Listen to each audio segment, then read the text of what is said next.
السلام علیکم ناظرین، میں آپ کا ہوسٹ محمد عمران عالم اور آپ دیکھ رہے ہیں دینی نیٹ ورک۔ تو ناظرین، پچھلی ویڈیو میں آپ لوگوں نے دیکھا کہ ایک ایسے امریکن سنگر میڈونا نے ہمارے مذہب اسلام کو بدنام کرنے کی کوشش کر رہی ہے، اور اس ویڈیو میں آپ لوگ دیکھیں گے میڈیکل سائنس اور باڈی کے پارٹس اور قرآن شریف کے کچھ ایسے آیتیں جو پورے سائنس کے دنیا کو ہلا کے رکھ دیا ہے۔ تو چلیے ویڈیو کو شروع کرتے ہیں۔ السلام علیکم دوستو، میرا نام ہے حسیب شفقت اور آپ دیکھ رہے ہیں ہنسی ٹی وی۔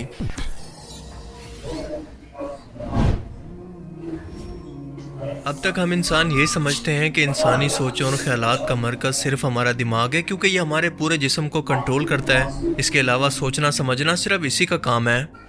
جبکہ دوسری طرف انسانی دل جسم کا ایک ایسا آرگن ہے جو کہ انتہائی اہم ہے، جس کا کام پورے جسم کے اندر خون کی سپلائی کو بحال رکھنا ہے، ورنہ کوئی بھی ایک آرگن ٹھیک سے کام نہیں کر سکتا اور پورے جسم کی موت واقع ہو سکتی ہے۔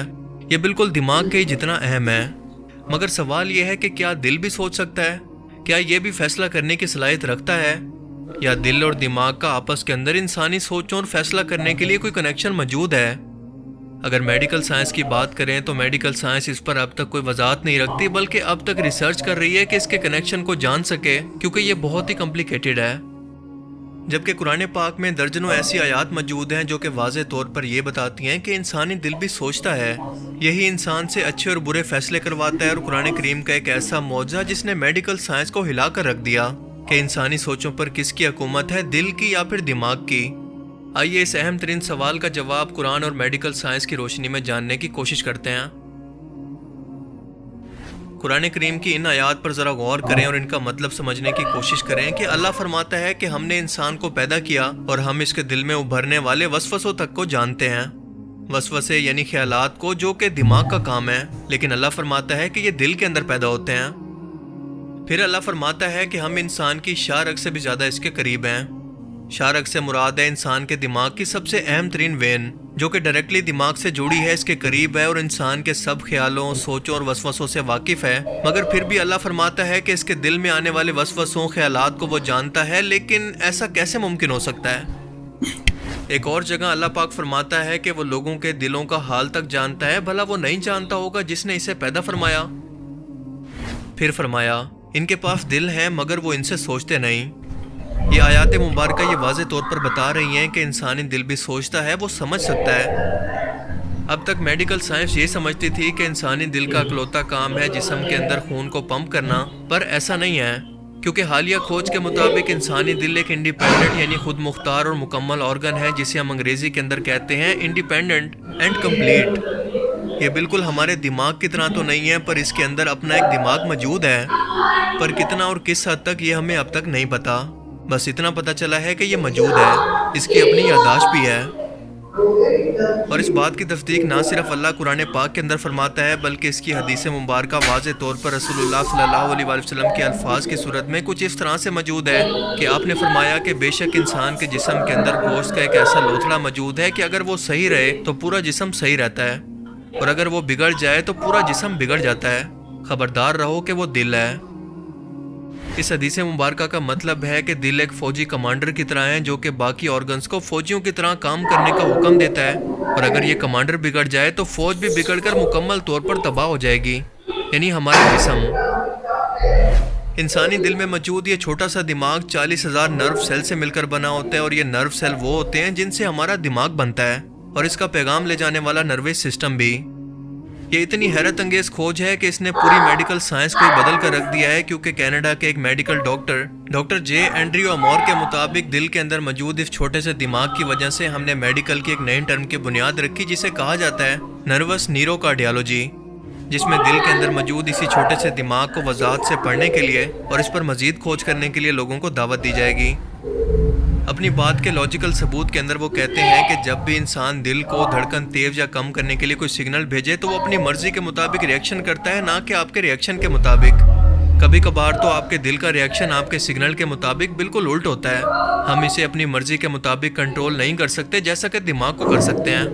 ان کے مطابق دل اور دماغ ایک دوسرے سے کیمیکل ریئیکشن کی صورت بات چیت بھی کرتے ہیں اور ان دونوں کی صحت یا ان کا آپسی کنیکشن ایک دوسرے کو افیکٹ بھی کرتا ہے۔ مثال کے طور پر اگر دل سیڈ ہے یا وہ ٹینشن میں ہے تو اس کا اثر ان کے دماغ پر بھی ہوگا،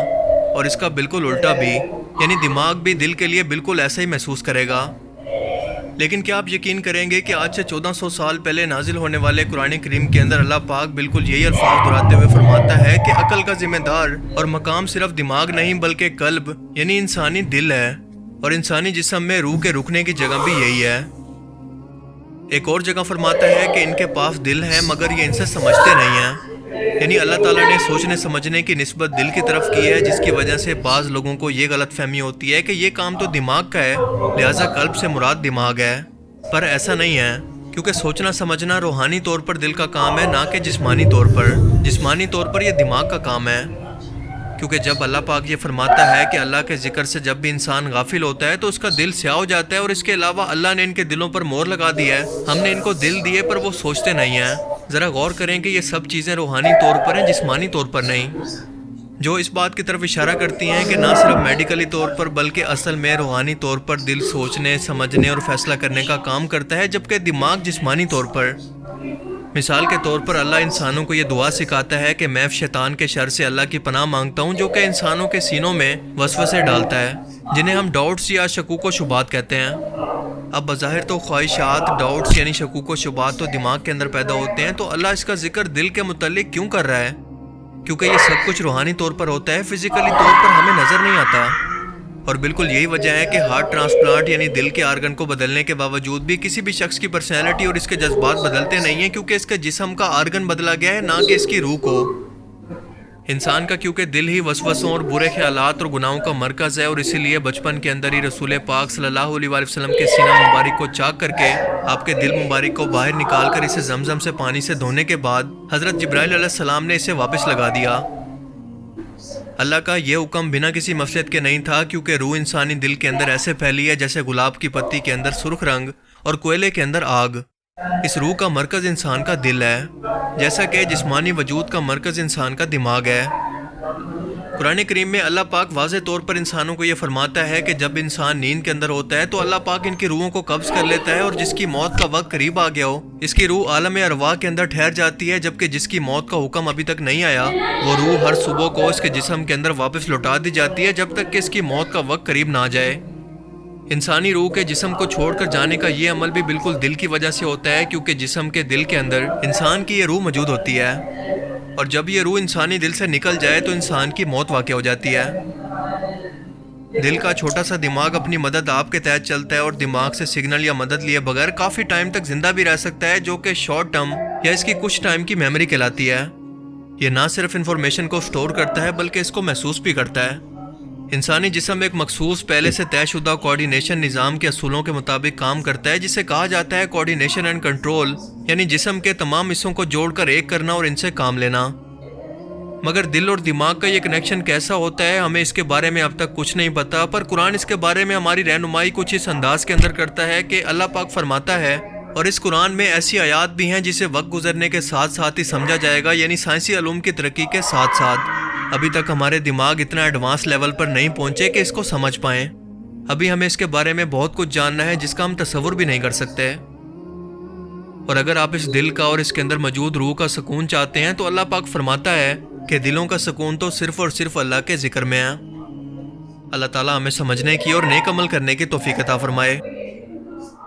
تو ناظرین، اس ویڈیو میں آپ لوگوں نے دیکھا قرآن شریف کی کچھ معجزات اور میڈیکل سائنس کی تحقیق۔ تو ناظرین، اس ویڈیو سے آپ لوگوں کو کچھ نیا سیکھنے کو ملا، تو ویڈیو کو لائک کریں، اور چینل میں پہلی بار ہے تو چینل کو سبسکرائب کریں۔ بہت بہت شکریہ۔